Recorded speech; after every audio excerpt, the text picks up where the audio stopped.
కూటమి ప్రభుత్వం అధికారంలోకి వచ్చిన తర్వాత ఆంధ్రప్రదేశ్ రాష్ట్రంలో నేరాల సంఖ్య తగ్గిందని ఏపీ హోంమంత్రి మంగళపూడి అనిత తెలిపారు. తెనాలిలో రౌడీ షెడ్యూలపై పోలీస్ ఓపెన్ ట్రీట్మెంట్ పై హోంమంత్రి అనిత స్పందించారు. ఈ సందర్భంగా హోంమంత్రి అనిత మాట్లాడుతూ శాంతి భద్రతలను కంట్రోల్ చేయాల్సింది పోలీసులేనని తెలిపారు. తప్పు చేసిన వారికి కులం ఏంటి, మతం ఏంటని ప్రశ్నించారు. పోలీసులపై దాడి చేసే వారికి కూడా రాజకీయ రంగు పొలవటం ఏమిటి అని ఆమె నిలదీశారు. గత జగన్ ప్రభుత్వంలో డాక్టర్ సుధాకర్ మాస్ అడిగితే రెక్కలు విడిచి కొట్టారని మండిపడ్డారు.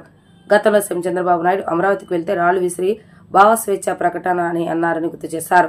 టీడీపీ ఆఫీసుపై దాడి చేస్తే తమ కార్యకర్తలకు బీపీ వచ్చిందని జగన్ అనలేదా అని ఆమె నిలదీశారు. సజ్జలకు మాట్లాడే అర్హత లేదని ధ్వజమెత్తారు. గత ప్రభుత్వ హయాంలో పోలీస్ శాఖ సీఎం హోంమంత్రి చేతుల్లోనే లేదని, సజ్జల కనసనలో మాత్రమే గత జగన్ ప్రభుత్వం నడిచిందని ఆమె ధ్వజమెత్తారు. చట్టాన్ని కంట్రోల్ చేయాల్సింది పోలీసులు. చట్టాన్ని పోలీసులు చేతిలోకి తీసుకోవడం ఏంటి?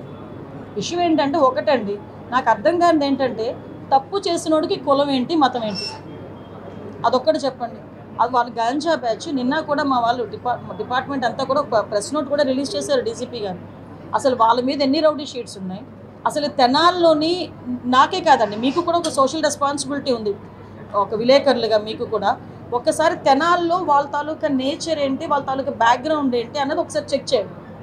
యాక్చువల్గా ఒక గాంజా బ్యాచ్ పోలీస్ డిపార్ట్మెంట్ మీద చేసుకునేటప్పుడు అంటే ఫర్దర్గా ఒకసారి దానికి కూడా వీళ్ళు రాజకీయ రంగు పులిమేసి దానికి కులాన్ని అంటగట్టి మతాన్ని అంటగడతా ఉంటే ఇంకా పోలీస్ డిపార్ట్మెంట్ ఎలా వర్క్ చేసుకోవాలి?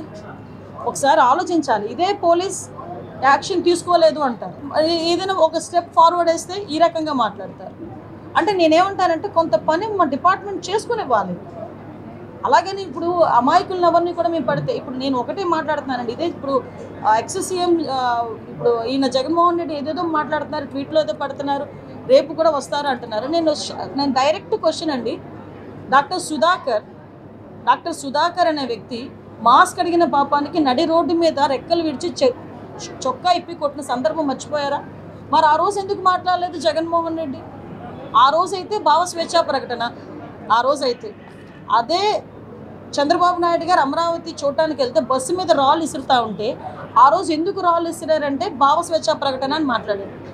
అదే పోలీస్ డీజీపీ ఆఫీస్కి పక్కనే ఉన్న మా సెంట్రల్ ఆఫీస్ మీద దాడి చేస్తే మా కార్యకర్తలకి బీపీ వచ్చింది అన్నారు. ఇవన్నీ ఎక్స్సీఎం మాట్లాడిన మాటలే కదా. ఈరోజు ఇప్పుడు అదే వరప్రసాద్ అని, మన రాజమండ్రిలో వరప్రసాద్ అని ఇసుక మాఫియా గురించి మాట్లాడితే పోలీస్ స్టేషన్లో కూర్చొని శిరోముండనం చేస్తే మరి ఆ రోజు ఎందుకు మాట్లాడలేదు? దళిత నాయకుడు, ఆ రోజు దళితులు ఎందుకు శిరోముండనం చేశారు అని చెప్పి ఆ రోజు ఎందుకు మాట్లాడలే? ఆ రోజు ఎందుకు వరప్రసాద్ ఇంటికి వెళ్ళి పలకరించలే? ఆ రోజు ఎందుకు డాక్టర్ సుధాకర్ ఇంటికి వెళ్ళి పలకరించలే? ఆ రోజు ఎందుకు ప్రవీణ్ ఇంటికి వెళ్ళి పలకరించలే? అంటే పులివెందల నాగమ్మ అనే అమ్మాయిని చాలా బ్రూటల్గా హత్య చేస్తే మేము వెళ్తే మా మీద అట్రాసిటీ కేసులు పెట్టారే. మరి పులివెందల నియోజకవర్గంలో నాగమ్మ ఇంటికి ఎందుకు ఆ రోజు జగన్మోహన్ రెడ్డి వెళ్ళే? ఈరోజు రాజకీయ లబ్ధి గురించి కులాలని మతాలని రెచ్చగొట్టడానికి మాత్రమే ఈరోజు తప్పు చేసిన వాడి ఇంటికి, అదేవిధంగా గాంజాయి బ్యాచ్ వాళ్ళ ఇంటికి వెళ్తున్నాడంటే అతని బ్యాక్గ్రౌండ్ ఏంటో మనం కూడా ఆలోచించుకోవాలి, ప్రజలు కూడా ఆలోచించుకోవాలి. చట్ట ప్రకారం ఏం చేయాలన్నా పోలీసులకే చెల్లుతుంది. ఏ పోలీస్ అయినా చట్ట ప్రకారమే చేయాలి, చట్ట ప్రకారమే చేస్తారు, చట్ట ప్రకారమే చేస్తున్నారు. ఓకే.